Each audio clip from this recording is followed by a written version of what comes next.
Konnichiwa! Day in my life as a small business owner. Ito na nga yung part 2 ng video ko at ito na nga din yung mga bisita ko. Dahil wala nga masyadong customer na pag-isip-isip nga nila na mag-food trip na lang dito sa pwesto. Kaya nga ayan, busy yung queen sa paghihiwa ng mga rekado sa gagawin naming merienda. Nag-share nga kasi kami sa magiging merienda namin. At naisipan ko nga gawin yung napanood ko nga rin sa Facebook. Yung parang sopas nga siya pero Lucky Me nga yung gamit namin at chicken flavor. Dito nga ay nahiwa na nga ni Queen Erwin lahat ng mga gagamitin namin sa pagluluto. At ito na nga at lulutuin na nga namin ni B ang merienda namin today. Meron nga rin mga bata dito na marami nga sila at nanghihingi ng sticker. Pasensya na po, kunti lang kasi yung sticker ko dito at hindi ko kayo mabigyan lahat. Pero para sa inyo nga napabalik-balik dito at hindi ko mabigyan, bibigyan ko na kayo. Nagsalang na nga ako ng tubig dyan sa kalan at nilagay ko na nga rin etong mga noodles. Sinabay ko na nga rin yung carrot at ilalagay mo nga yun kahit hindi pa kumukulo tsaka yung noodles. Sa unang kulo nga ilalagay mo na nga lahat ng mga kulang. Nilagay ko na nga dyan yung repolyo at footlong na hiniwa-hiwa nga ni Queen Erwin. May nag-order din kasi sa akin dyan ng isang buy one take one na burger kaya nga ginagawa ko muna. Si B naman nilagay niya na nga yung seasoning ng Lucky Me at tsaka nga yung evaporadang isang lata. Nilagay niya nga rin pala dyan yung butter. Sobrang simple nga lang pala na tong gawin. Tinikman ko nga dyan yung sabaw at medyo matabang pa nga siya kaya nga nagdagdag nga ako dyan ng Nor chicken. Grabe be, deliciosa. Sobrang sarap nga ng niluto nga namin na to kaya eto na nga at pagsasalu-saluhan na nga namin. At oo, eto, nandito nga ang ilan sa Team Harvest. Nandito si Erwin, si Michael, si Bay, si John Carl at si Pati. Sila nga ang aming mga buwisita.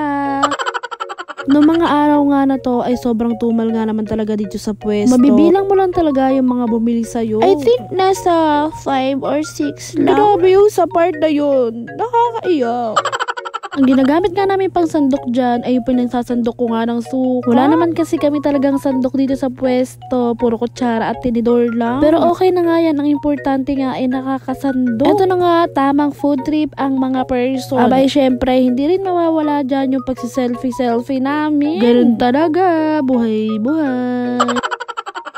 Patapos na nga rin akong kumain dyan at eto nga si B, iba nga yung pinagkakaabalahan niya. Aba naman, pinaglalaroan talaga yung mga bilbil ko. Opo, yan siya, ganyan siya. At ayun, finish na nga ako kumain. Sila nga ay kumakain pa nga rin dyan. At opo, naubos nga rin po yung ginawa ko na yan. Sabaw nga lang po yung natira. Wala nga si King Brian dito nung mga time na yan. Kaya nga naisip ko na magluto ulit. Noodles nga lang yung niluto namin dyan. Pinainit ko nga lang din yung sabaw. Yan nga para kay King Brian at para kay nanay at tatay. Wala kasi si King Brian ng mga time na yan at may ginagawa nga siya. Si King Brian din kasi yung tipong pag may meriendahan nga sa kanila, ibinibigyan nga rin niya ako. Ganun nga rin pala si Erwin. Pag may birthday yan sa kanila, dinadalan nga rin nila ako dito sa bahay. Kaya thank you so much sa inyong mga friends. Sobrang love na love ko kayo. Paano na lang talaga tayong papayat?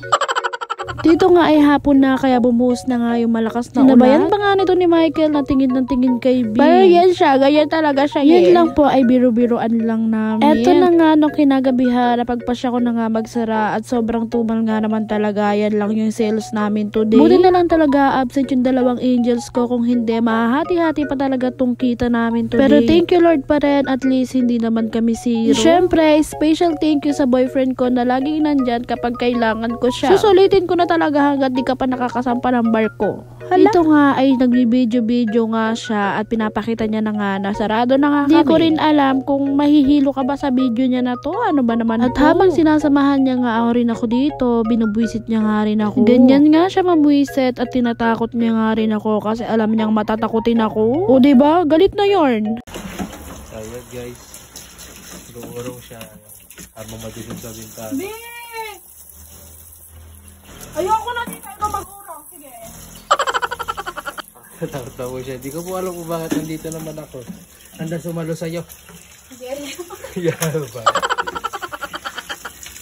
Eto na nga nakapagsarado na nga kami. Nagsara nga kami ng maaga dyan at baka maabutan nga na naman kami ng ulan. I think mga nasa 7 pa lang mahigit niya. Pero hindi pa rin siya tapos mamwisit sa akin. Opo. Ay, wait lang. Chinelas ko. Babe! Banang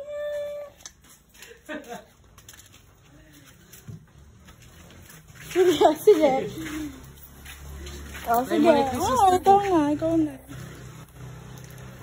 Bala ka dyan. Iwanan na kita. Maglalakad na ako pa. Eh, bintana. Bala ka. Bintana!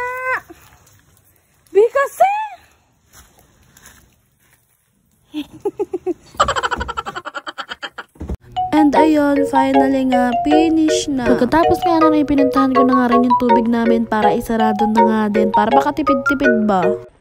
Pumasok ng fresh, uuwi ng haggard.